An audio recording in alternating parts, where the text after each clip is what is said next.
Hello, everybody. Welcome to today's Friday Live Q&A on this Friday, the 21st of November, as we are hurtling towards the end of the year. Not long to go now until it's Christmas, and summer is almost upon us here in Australia. It's actually a really warm day here today, and I've been to the gym this morning amongst a gazillion other things. So I'm still here. I haven't had a chance to get changed. I'm still here in my gym gear, coming to you live from my office. The sun is streaming in. I've got an office with a whole glass wall and a glass corner, so I get heaps and heaps of sunlight here, especially this time of year, and it's a beautiful day. It's really nice to see the sun because it's been cold and rainy in Melbourne for most of November, so it's nice to see some blue sky. Okay, so if you are listening from, wherever you're listening from, feel free to say hi. There's Lee. Hello, darling. Thank you for saying hi. I really appreciate that. If you let me know where you are from, if you're new to the stream or you haven't said hi before, say hi. Let me know where you're listening from. And of course, as always, I am here to answer any questions that you have about, whether that be about relationships. That's my speciality, but when you think about relationships, it really does cover everything, every aspect of our lives, our relationship with ourselves, with life, with others, with money, with what I mean? It's our relationship. In other words, how we meet life, how we show up to life, how we meet life. That is super, super, super important, right? This is everything. How you show up to life. And how you show up to life can be your biggest blind spot. I was just speaking to a gentleman yesterday who's doing my Relatable program. I think he said he was up to module 7. We had a really great chat, and he was saying that since doing Relatable, he's had so many aha moments on how he's showing up to life. He said, I didn't realize that I was coming from such a massive place of disappointment. I was constantly feeling disappointed in myself, in my family, and other things. I was always trying to fix and problem solve. I was always, my head was going so fast. He said, I had no idea that this is how I was showing up. And my family would say to me, Dad, you're not present. Dad, you need to do this. Or Dad, you're not listening. And I'd be thinking, I am listening. He said, I just wasn't. He said, I can't believe how clueless I was.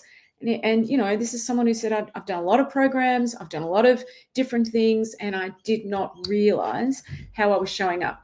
And now the difference is, and he said this, I made lots of notes as he was sharing this with me yesterday. It was quite beautiful to hear.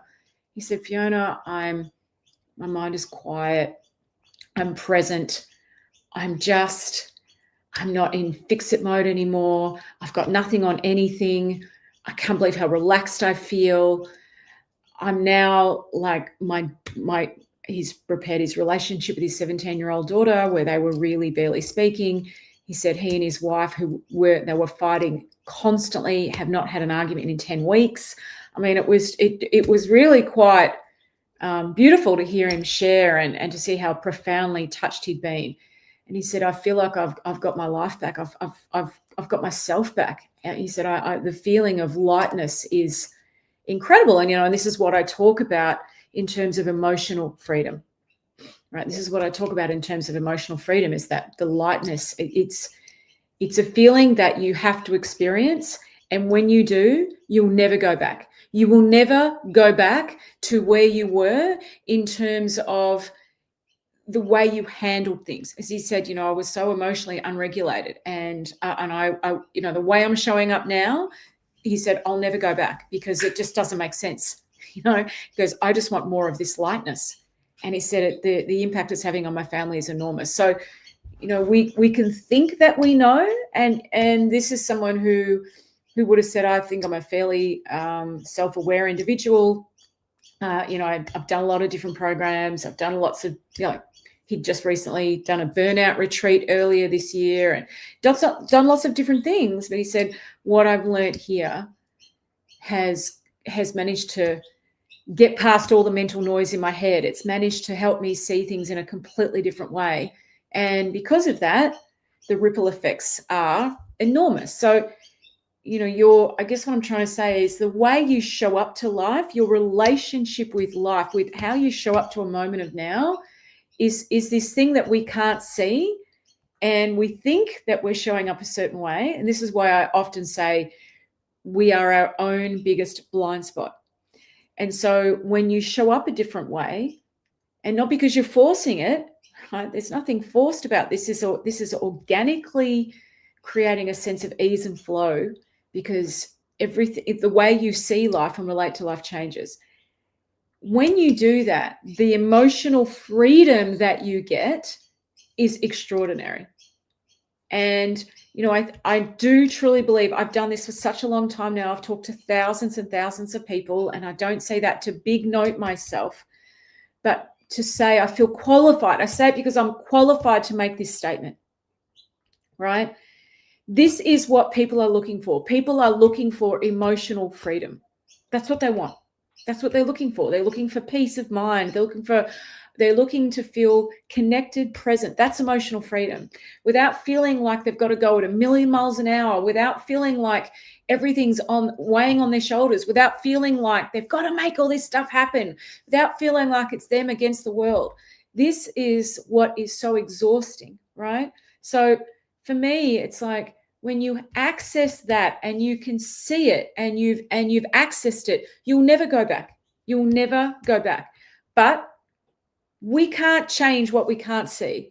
And most of the way in which we show up and how we handle things is we're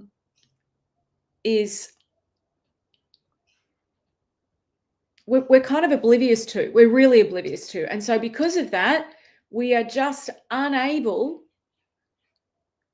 to create the changes that we really want to change in a way that's long-term and sustainable. And so when it comes to relationships, it is your relationship with you, with how you show up to life. That's the most important one, right? How do you meet moments of now? Do you meet it through a mind that never stops? Do you meet it through a sense of urgency of I've got to do this, I've got to do that? Do you meet it through constant busyness? As this guy said, he said, I was just constantly busy. I could not stop. In my mind, that was what I needed to do. And he was saying to me, which I thought was gorgeous, he said, my wife said to me a couple of days ago, you haven't come to me with a list of things that you're going to get done. I haven't heard you read your list out to me in weeks. And he laughed and he said, because it doesn't matter. It just doesn't matter. I'm still getting done what I need to get done, but I don't have that franticness that I was approaching everything. So no wonder I couldn't listen. No wonder it was hard for people, my family, to connect with me. No wonder I was so emotionally unregulated. And, and this is why I talk about busy-mindedness so much, because when you've got no bandwidth, and he understands that now, I had no bandwidth for anything. I'd walk in the door and I have no bandwidth for anything.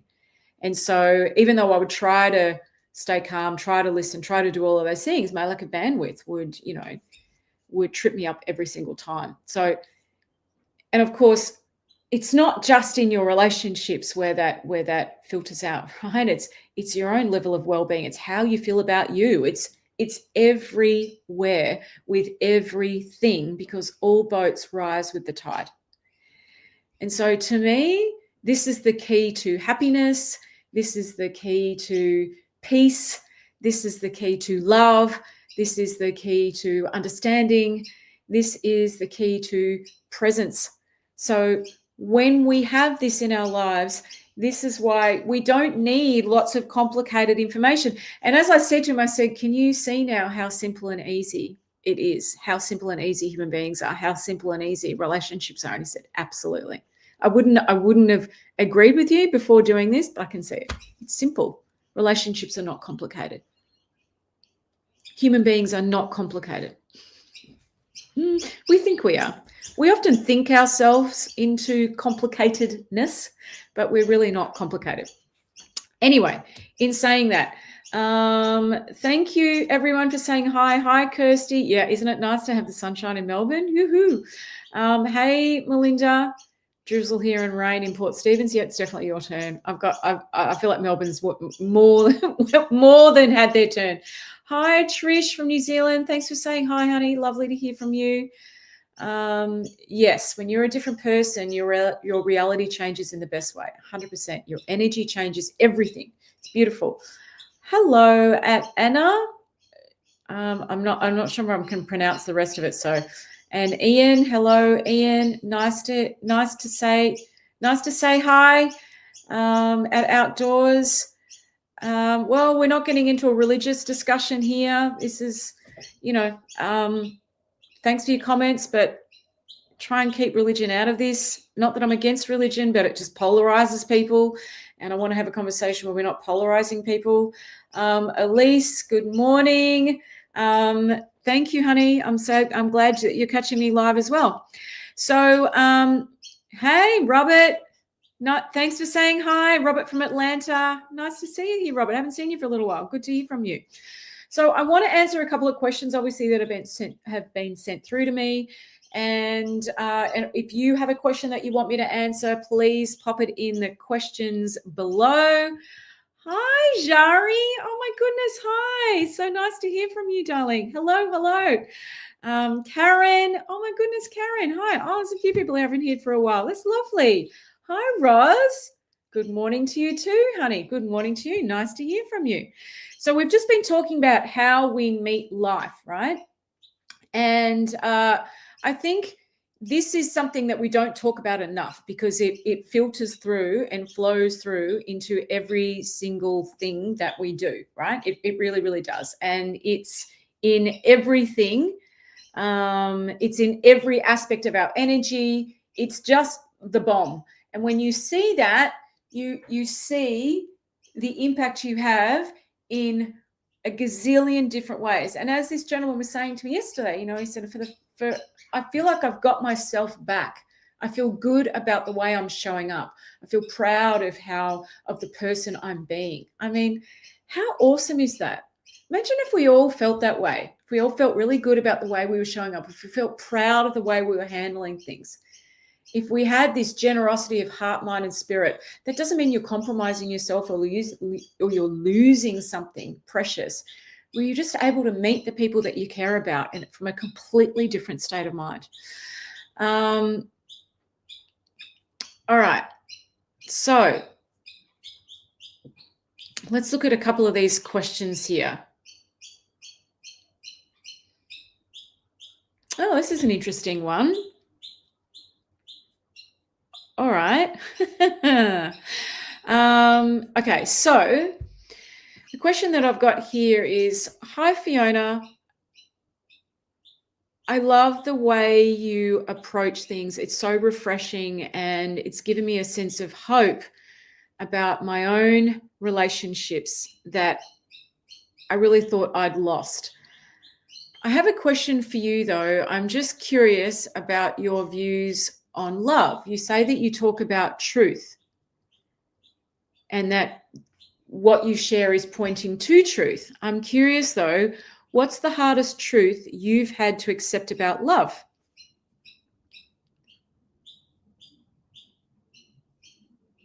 The hardest truth I've had to accept about love. All right. That's a great question. What's the hardest truth I've ever had to accept about love? I suppose, I don't know about hard to accept. It's just more a different way of understanding love, I think. I don't think it's been hard to accept. I just think we are kind of conditioned to believe that human beings work in a certain way. We're conditioned to believe that our reality and our well-being and happiness are dependent on something out here. And so we are constantly chasing things out here. And I was just like everyone else who was doing that for many years and feeling very unfulfilled by that, feeling like there was something missing. I really did. I lived my life for so many years feeling like there was something missing, but I didn't actually know what that missing piece was. And it wasn't until I came across this understanding, 15 odd years ago, that I had that feeling. And I've studied a few different things since then because I'm a curious person and I have an insatiable curiosity to learn and things like that. But I've never had that feeling about anything I've ever studied since. But I had this feeling of whatever I've been looking for, I've just found. Whatever I've been looking for, I've just found. It was such a deep sense of knowing, and it has never left me. And like I said, I've studied a few different things since, and I've found them really interesting and really helpful, but I've never had that feeling since. And so when it comes to love, what you have to understand first and foremost is love is not something that you do. Love is not something that you do. Love is who you are. And there is a massive difference between those two things. Massive difference that I think people do not understand or have a very, very basic understanding of, which is not enough to give them access to that emotional freedom that I'm talking about, to be able to put down all the conditioned thinking, all the rules, all the stuff that blocks their ability to be present and connect with others. So you have to understand, love is not something that you do. Love is who you are. And I really do believe people do not understand this at all, and or do so in a very basic way, which means their ability to access that is limited. So when you truly understand that, and obviously this is something that we talk about and teach in my Relatable program. We have many conversations about this, and it's built in deeply within the first few modules. You have to have a deep knowing of that, like a deep knowing of that, right? A deep knowing of that, because that changes everything. And like I said, people don't know this. Well, I'm just looking at Robert's comment here. You have to love yourself to love someone else. This is true, but I want to say, when you have a deep knowing that love is who you are, the loving yourself part is already taken care of, right? If you have a deep knowing of that, it's a done deal that you love yourself, right? Because it's who you are. That it's all encompassing. So to me, that understanding is more important, because I meet people who are on this endless search because they know they need to love themselves, but there's something missing. They're on this endless kind of fixing themselves search, right? Fixing themselves, managing. I've just got to love myself. Just got to love myself. Just got to love myself. It's like they logically know it, but they don't actually know it, right? And to me, and we talk about this a lot in Relatable, there's a difference between knowing something, so intellectually knowing something, and knowing something, having a deep knowing of something. And to me, a deep knowing that love is who you are is fundamental, because it becomes the foundation that you operate from, right? And I feel like people come to me feeling like they think they know that, and they don't. And I say they don't because their actions and their energy are not a reflection of it, right? Their actions and their energy are not a reflection of it. I think it goes even deeper than believing it, right? Believing something is still, I think, at a more of an intellectual level. When you have a deep knowing of something, it's like it's built in. It's this built-in thing that doesn't even require thought, right? It's just so deeply built in. It becomes something that is just a part of who you are. So I think in terms of believing something is important, but there's a whole nother level to that, right? There's a whole nother level. And that's where the effortlessness comes from. When it's at that level, you don't have to think, you don't have to try, you don't have to, right? It's just this.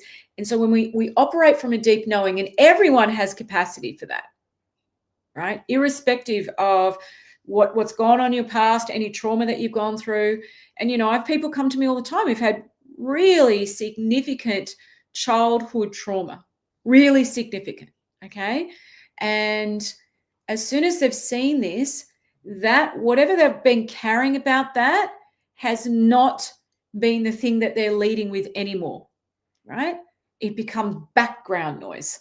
And it does so quite organically. This is super, super important in our ability to connect, to access emotional freedom, to generate love, for our energy field to change.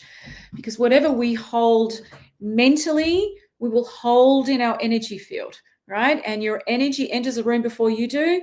Again, this is something I think people don't understand enough. Nobody's fault.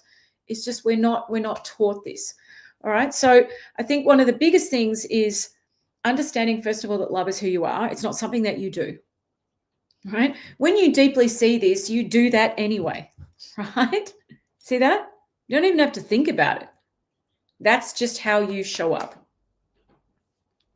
The other thing that I think has been really important to understand about love is realizing the ways in which we block it, right? Innocently block it. And people are blocking it all the time and without realizing it. Okay. So like I said, I've got a whole module on this in Relatable. Module 6 is all about that, because you can't change what you can't see, and people are blocking love all the time, unwittingly, innocently. They don't mean to, but we do it so much.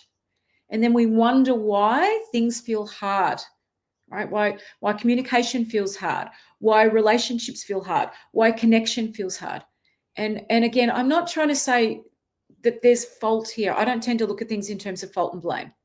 It's just levels of understanding. With enough understanding, our blockages fall away. With enough understanding, we generate love, right? With enough understanding, conflict disappears. Like conflict can't survive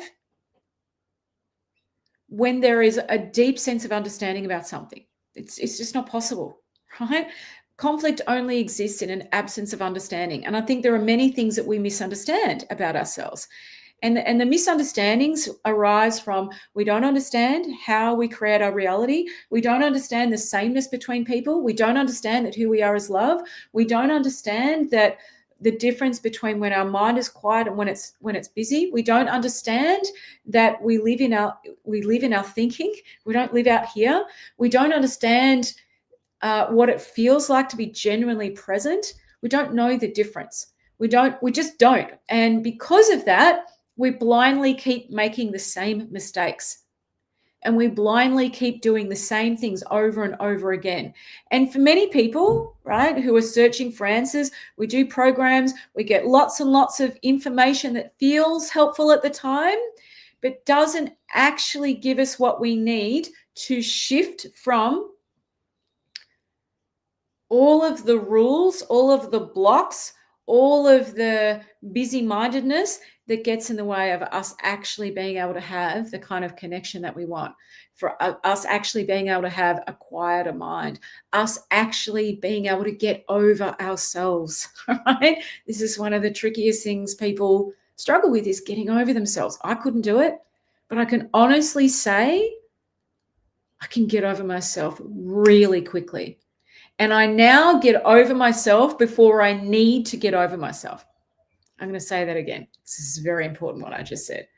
I now get over myself before I need to get over myself. That makes life even easier. Does anybody know what I mean by that? That I can get over myself before I need to get over myself. I'm doing that all the time, and it becomes easy and effortless. So I have this capacity because that's where my level of understanding is. That's where my level of awareness is. I can see that I'm going down a pathway that's not helpful. I can see that. And it may feel really strong. I may have this really strong feeling about it, but I can still see it. I can still see it. I'm going down a pathway that's not helpful. So I can course correct, I guess, if you want to call it that, before I've done something that requires me to even need to get over myself. Like that's how different it is now. So I'm recognizing, right? I'm at a point. I'm about to be in a state of mind where I'm going to need to get over myself, and I don't even get to that state of mind. That's what's so cool, right? That's what's so cool now. It's just awesome. It's the most magical thing. I can't tell you. I'm literally the greatest thing that's ever happened to me. And I will say that until the day I take my last breath. Robert, part of your character. Yes, but I think it becomes just part of your soul. Do you know what I mean? It goes even deeper than that. But yeah, that's definitely looking in the direction of it, Robert. Thanks for your comments. I really appreciate it. Hi, Nathan. Hello. Always a pleasure to see you, Nate. Robert, don't take anything too seriously. Be present and aware of your actions and, more importantly, their wake. Yes. But as human beings, we take ourselves very seriously, right? We do. Oh, we do. We take other people very seriously. We take life very seriously. And I think that's because we genuinely believe that's what we need to do to be okay, right? We generally believe that. Catherine, hello, darling. Hi, Fee. I was just talking about all of this earlier. It's not a belief, it's knowing right down to your core. And when you know, there is nothing to question. It simply is. Yeah, that's it, honey. That's it. Absolutely. That is it. When you know there is nothing to question, it simply is. That's right. It simply is. Thank you. That's beautifully said. You've said that far better than I've tried to explain it. Thank you, Catherine. I love your comments, guys. Catherine is part of my relatable community, if you're wondering as well. Gorgeous, gorgeous soul. One of the many beautiful souls in our community. Lee, once you learn how to get over yourself, it's fun to see yourself and easily let it go. It becomes easier over time and enjoyable to do. Yes, it does. It actually becomes enjoyable because you actually see, and this is why my book is called Funny Little Human, Transform the Way You See Yourselves and the Ones You Love. It becomes funny. It becomes humorous. You see the way in which you were tripping yourself up. You see the way in which you were making things way more complicated than it needed to be. You see the way in which you were getting in your own way, and it actually starts to look funny. Truly, it does. I look at how self-righteous I used to be, how argumentative, how addicted to being right, how opinionated, how much I wanted to prove a point. I just find it hilarious. Like I really do. So I'm not even looking at myself through a judgmental lens. I look at myself through a lens of, Fiona, wow, you just made life so much harder for yourself than you really needed to. It's actually hilarious. So it's like being able to let yourself off the hook. Do you know how hard people find that? People hold themselves on this giant, I imagine this giant meat hook with people hooked over the top, with their clothing hooked over the top, swinging, judging themselves. Why did I say that? I shouldn't have done this. I needed to do this. What made me do? Blah, blah, like beating themselves up, beating it like that spiral of shame. I used to do that all the time. Shame spiraling. Oh my goodness, all the time, because I'd lose my temper or I'd say something not very nice, and then my mind would clear, and I would have that what I call that Homer Simpson moment where I'd go, "Oh, why did I do that?" And then I would just be in my head doing all of that.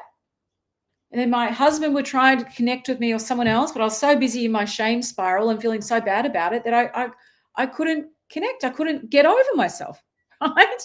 Very hard to get over yourself when you're doing a shame spiral, can I just say? Like, it's super hard because you struggle to feel vulnerable.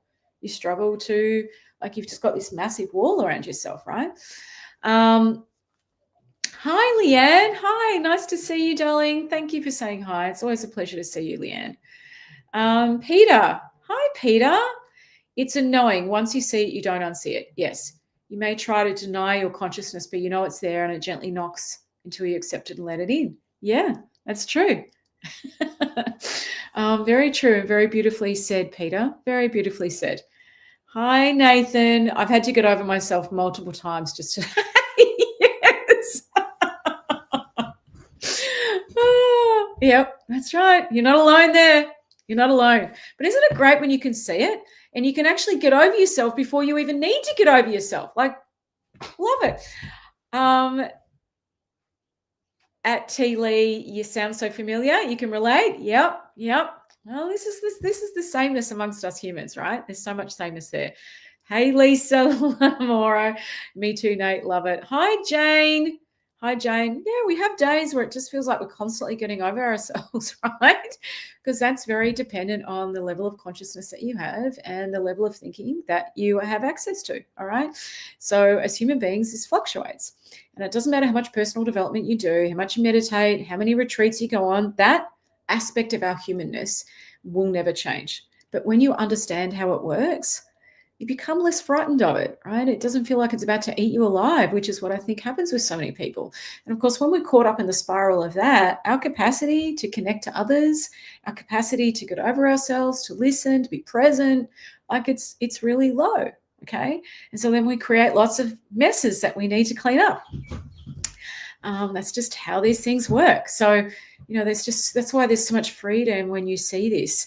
There's so much freedom, not just in your relationships, but in every area of your life, right? Irrespective of what you have to deal with, irrespective. Because as you know, I say all the time, life is a contact sport. There's always stuff going to happen. Always. That's just life. Okay. So anyway, I hope that that's answered this question this really great question I was just asked about the hardest truth I've had to accept about love. And the other thing that I want to say around that too, that question is, I think one of the biggest things that people struggle with, right, in this is understanding that my experience is 100% generated here. It is not generated here. To me, that's the trickiest thing that people struggle to get their head around.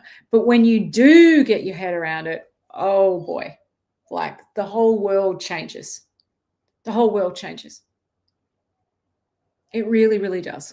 Because you start looking in the right direction for the answer.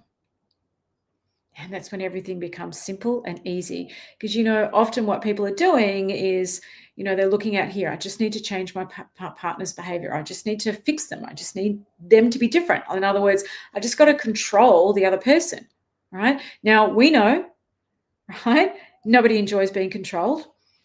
Nobody wants to be in a relationship with someone who's trying to control them, right? That's a recipe for disaster, disconnection, loss of goodwill, all of those things.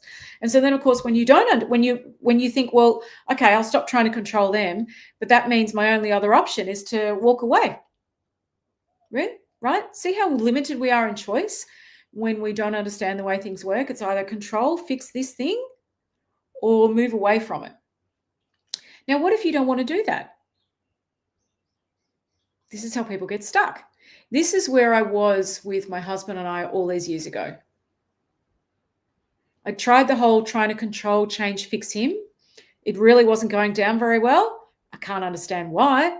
I thought I had really great ideas and how my husband could be a better person. I don't know why I wasn't as open to them as I thought he could be. I thought my ideas were fantastic, right?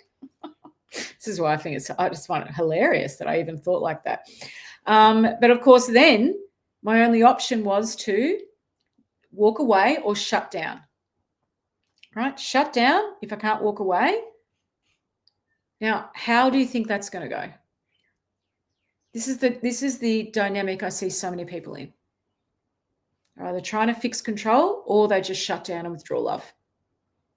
Or they fantasize about leaving. So they're jumping in and out, in and out, in and out, in and out, in and out, which is so destabilizing for a relationship, right? That's it. I'm out. I'm leaving. I used to do that one as well. I used to say that to my husband all the time. That's it. I think we need to accept that we're just too different. We just can't make this work. And so, I was moving around those three things, trying to control him, shutting down, or jumping out. And you can imagine why the relationship became so difficult and why we became so stuck. But I just could not see another way forward. And so if that's you, because this is a very common place that people are when they come and see me, right? In that place of stuckness. I can't control you. I can't change you. I've tried. That doesn't seem to work. I'd really like it if you would change and do things the way I think you should do them, right? If you were less this, more this, okay? I've tried shutting down, but that feels horrible because now we're just walking on eggshells. I think about leaving, but I don't know how I feel about that because, maybe we've got children together or we've got a lot of history and, I don't know that that's what I actually want. Now, what do we do from there? Where do we go? We're just stuck in that same cycle and it's horrible. It's exhausting, it's debilitating, and it's horrible. It's awful. Your home is meant to be your sanctuary, your safe space. But if you come home and that's the dynamic you're in, like, how exhausting. Where do you get to step off the treadmill? Right? And then we string ourselves up on these giant meat hooks, analyzing everything, making ourselves wrong, making the other person wrong, because it really does look that way. Okay? And it looks like there are things that you can never get past. And then we evidence gather, and we think about them, and we, do you know what I mean? We just unwittingly dig this hole that's completely exhausting. And it looks like the answer is, let me go read some more stuff. And look, that can be helpful, but you don't need more information. What you need is more understanding. All right? It's what's missing if you're in that stuck cycle is a lack of understanding. Because when you have enough understanding, it's like the grip your mind has on your thinking upon everything relaxes. Your mind goes from, right, holding on tight, looking at everything, feeling, and then it all just starts to fall away. And that's why people say, I can't believe how light I feel. Light, right? Light, because mental load is incredibly heavy and draining and debilitating. And we carry far, far too much of it, far more than we actually need to be carrying. Like, we just normalize this stuff, right? Mental load is exhausting. And when we've got a lot of mental load, we don't have the emotional bandwidth to show up the way we need to be present to the people we need to let things go, to try things on mentally, emotionally, right? And then people say, oh, our issue is communication. Well, yes, you end up having a communication issue when you haven't got a handle on those things, right? A communication issue is a reflection of someone not having a handle on these things that I'm talking about, because that's what it results in. But if you're just working on the communication issue without this, can you see how nothing's going to change? You just keep feeling stuck. And then when people have been stuck for long enough, they start to feel hopeless and helpless, which is, I get it. I was there as well. You add that onto exhaustion and it just becomes super overwhelming. So I'm just saying, if this is where you're at, this is a very common state of mind, a very common dynamic people are in before they join my Relatable program. We're coming up to the end of the year. Okay. Like, you have to ask yourself, do you want to go into the next year like this? You don't have to. There is a way forward where you can put down that emotional and mental load, where you can start showing up the way that you've wanted to, where you can start changing the dynamic, where you can get off that exhausting emotional, mental treadmill, where you can actually start to feel connected.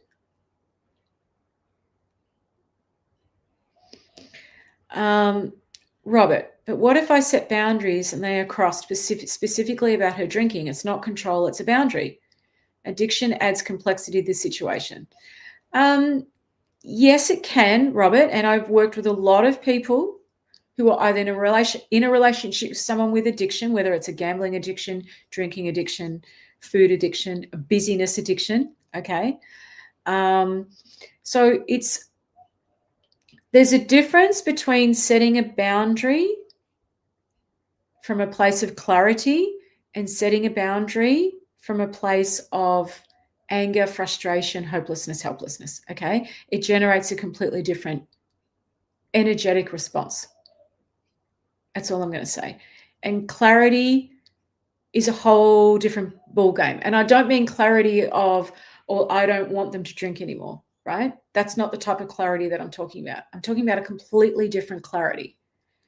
When you show up from clarity, a different clarity,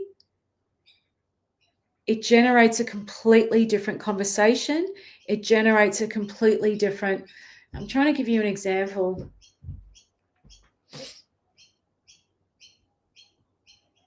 There's a couple that I'm still working with them, actually.